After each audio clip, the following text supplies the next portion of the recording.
ஒரு பெரிய பிஸ்னஸ்மேன், ஆண்டவருக்கு பயந்த மனுஷன். லாஸ் ஏஞ்சல்ஸ்லேருந்து நியூயார்க்குக்கு ஒரு பிஸ்னஸ் ட்ரிப்காக போயிருந்தார். போயிட்டு வரும்போது ஊரை சுற்றி பார்க்கலாம், இந்த ஊர்லாம் எப்படி இருக்குது அப்படி சொல்லி நினச்சிட்டு ட்ரெயின் புக் பண்ணி ட்ரெயினில் வந்துக்கிட்டு இருந்தார். ஒரு குறிப்பிட்ட தூரம் வந்ததுக்கப்புறம் ட்ரெயின் டெக்னிக்கல் இஷ்யூஸ்னால ஸ்டாப் ஆயிடுச்சு.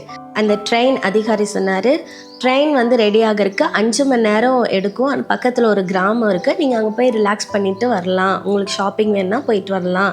நாங்கள் 5 மணி நேரம் கழித்து ஒரு பெரிய ஹாரன் அடிப்போம், அப்போ நீங்கள் ரிட்டன் ட்ரெயினுக்கு வந்துடலாம் அப்படி சொல்லி அந்த அதிகாரி சொன்ன உடனே எல்லோரும் பக்கத்தில் இருக்க ஒவ்வொரு கிராமத்துக்கு போனாங்க. இவர் ஒரு கிராமத்துக்கு போனார்.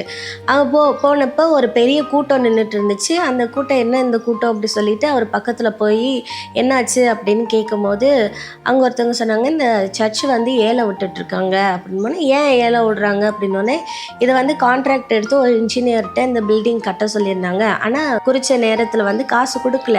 காசு கொடுக்கறனால அந்த இன்ஜினியர் ஏழை விட்டுட்டு அந்த காசை எடுத்துக்கலாம் அப்படின்னு நினச்சாரு. அதனால் ஏழை விட்டுட்ருக்காங்க அப்படின்னு சொன்ன உடனே இவர் சர்ச்சுக்குள்ளே போய் பார்க்க ஆரம்பித்தார்.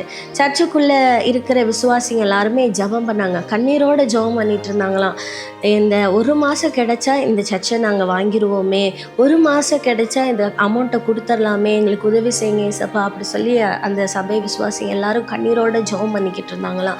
அப்படி ஜெபம் பண்ணுறதை இவரும் கேட்டுட்டு வெளியே அந்த இன்ஜினியர்கிட்ட எவ்வளோ அமௌண்ட்டுன்னு கேட்டு அது அந்த சர்ச்சு பேருக்கே ரெஜிஸ்டர் பண்ணி அந்த காசை கொடுத்து சைன் போட்டுட்டு இருக்கும்போது ட்ரெயின்லேருந்து ஒரு பெரிய ஆரன் சவுண்டு கேட்ட உடனே இவர் அந்த சர்ச்சு மக்கள்கிட்ட அதை ஒப்படைச்சிட்டு ட்ரெயினில் ஏறி போயிட்டாராம்.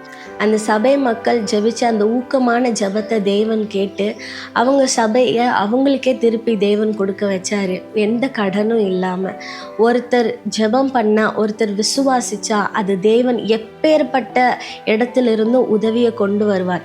தேவன் ஒருவருக்கு உதவி செய்யணும் அப்படின்னு நினச்சிட்டா ஒரு ட்ரெயினையே கூட நிறுத்தி அவங்களுக்கு உதவி செய்ய தேவனால் முடியும். ஒரு வசனம் கூட இருக்குது, நம்ம நினைப்பதற்கும் வேண்டுவதற்கும் அதிகமாய் செய்கிற தேவனா. அந்த விசுவாசிகள் நினச்சி கூட பார்த்துருக்க மாட்டாங்க இப்படி ஒருத்தவங்க வருவாங்க நமக்கு வாங்கி கொடுப்பாங்கன்னு. தேவன் அவ்வளோ பெரிய காரியங்களை செஞ்சுருக்காரு. ஆனால் அது மட்டும் இல்லை, 2 விஷயங்களை நம்ம பார்க்கணும். தேவன் நமக்கு உதவி செய்கிறார், இன்னொன்று தேவனுக்காக நம்ம ஏதாவது செய்யணும். இந்த விசுவாசத்தின்படி நம்ம எப்பயுமே பெற்றுக்கொள்ளவங்களாக மட்டும் இல்லாமல் மற்றவங்களுக்கு கொடுக்குறவங்களாகவும் இருக்கணும். தேவனிடத்தில் நம்ம எப்பயுமே பெற்றுக்கொள்கிறோம், ஆனால் தேவனுக்காக ஏதாவது நம்ம கொடுக்குறோமா? அவருடைய பணத்தை துச்சமாக நினச்சனால தான் அவங்களுக்கு உதவியாக போய் சேர்ந்தது. நம்மளும் அப்படித்தான், நம்ம வாழ்க்கையில் எல்லாத்தையும் பெற்றுக்கொள்ளணும்னு மட்டும் நினைக்காம நம்ம கொடுக்க ஆரம்பித்தோம்னா மற்றவங்களுக்கும் அது உதவியாக இருக்கும், மற்ற தேவ பிள்ளைகளுக்கும் அது ஹெல்ப்ஃபுல்லாக இருக்கும். அதனால் இந்த கதையிலேருந்து நம்ம பெற்றுக்கொள்கிறவங்களாக மாத்திரம் இல்லாமல் மற்றவங்களுக்கு கொடுக்குறவங்களாகவும் இருக்கும்போது கர்த்தர் நிச்சயமாக உங்களையும் உங்கள் ஊழியத்தையும் ஆசீர்வதிக்கிறவராக இருக்கிறார். தேங்க்யூ.